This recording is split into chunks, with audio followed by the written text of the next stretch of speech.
새아침의 말씀입니다. 서울시 양천구 곰달래로 새물결교회 이정철 목사입니다. 하나님께서 허락하신 새날 새아침 주님의 이름으로 문안드립니다. 오늘 하루도 주님보다 앞서지 않고 성령 따라 승리하는 하루 되시기를 축복합니다. 누가복음 19장 1절에서 10절로 바로 옆 사람 손잡아 주세요 제목으로 말씀 전하겠습니다. 경찰 공무원으로 퇴직하신 한 집사님의 말씀입니다. 목사님, 제가 30년 동안 제일 많이 잡은 범인이 사기꾼들입니다.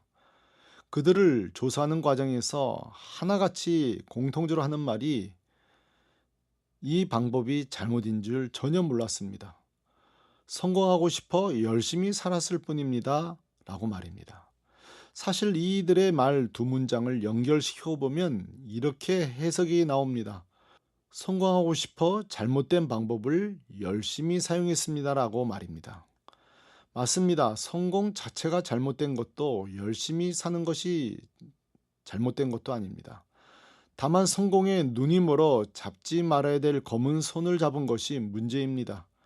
여기에 그릇된 열심까지 더해지니 결국 성공을 위해 열심히 범죄한 셈이 됩니다. 성경은 이런 그릇된 열심을 탐욕이라고 단언하며 다음과 같이 경고합니다. 잠언서 28장 20절입니다. 충성된 자는 복이 많아도 속히 부하고자 하는 자는 형벌을 면치 못하리라. 아멘. 충성의 결과는 복이지만 탐욕의 결과는 형벌입니다. 그러므로 애청자 여러분, 무조건 열심히 사는 것이 중요한 것이 아니라 바른 성공강, 바른 방향을 설정하는 것이 더 중요합니다. 그렇다면 한번 생각해 봐야 될 거 아닙니까? 성경이 말하는 진짜 성공은 뭘까? 예수님이 기뻐하시는 복된 삶은 도대체 뭘까라고 말입니다. 제 제자 한 명은 항상 저에게 이런 말을 합니다. 목사님, 자기는 늘 주님께 죄송하다고 말입니다. 무슨 소린가 들어보니 자기가 20대 때에 주님과 몇 가지 약속을 했다고 합니다. 40살이 되면 선교지에 교회도 짓고 도서관도 짓고 말입니다. 심지어 도서관 이름까지 정해놓고 참 근사하게 살려고 했다는 것입니다. 그런데 막상 지금 40이 넘었는데 아무 약속도 지키지 못해서 답답하고 괴롭다는 것입니다. 최근 이런 귀한 결단과 서원하는 청년이 있나요? 사실 얼마나 귀한 청년입니까?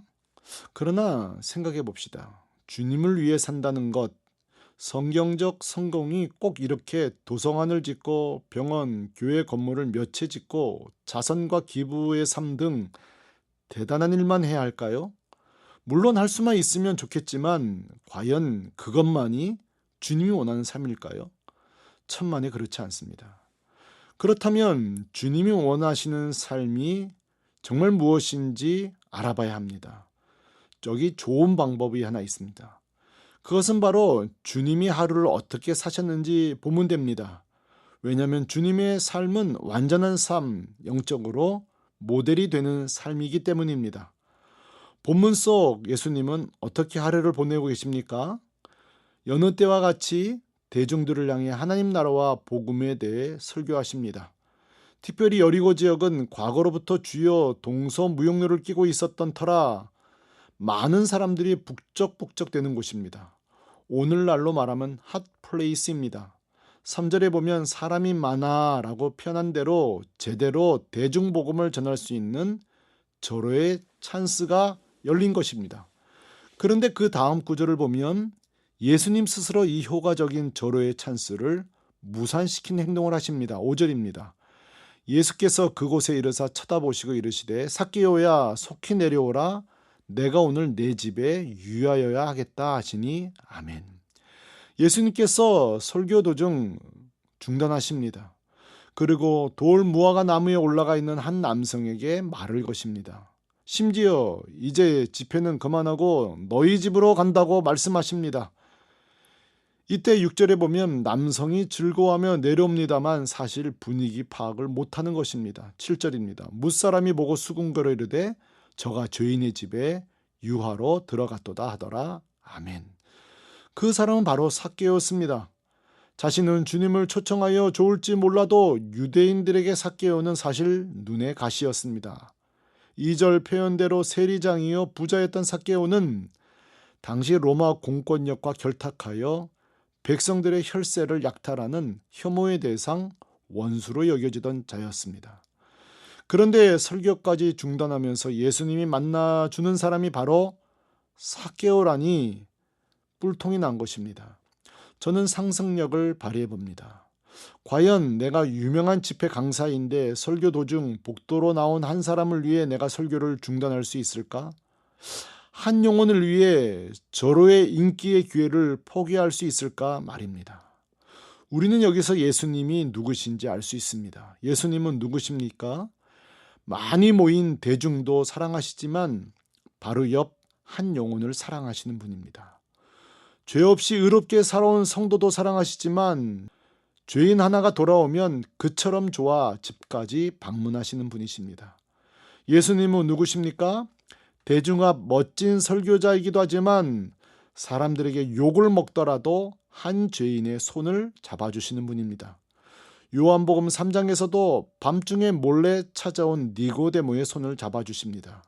4장에 보면 아무도 상종하지 않는 우물가 여인의 손을 잡아주십니다. 누가복음 8장에 스쳐 지나가는 사람들이 혐오하던 혈류병 여인의 손을 잡아주십니다.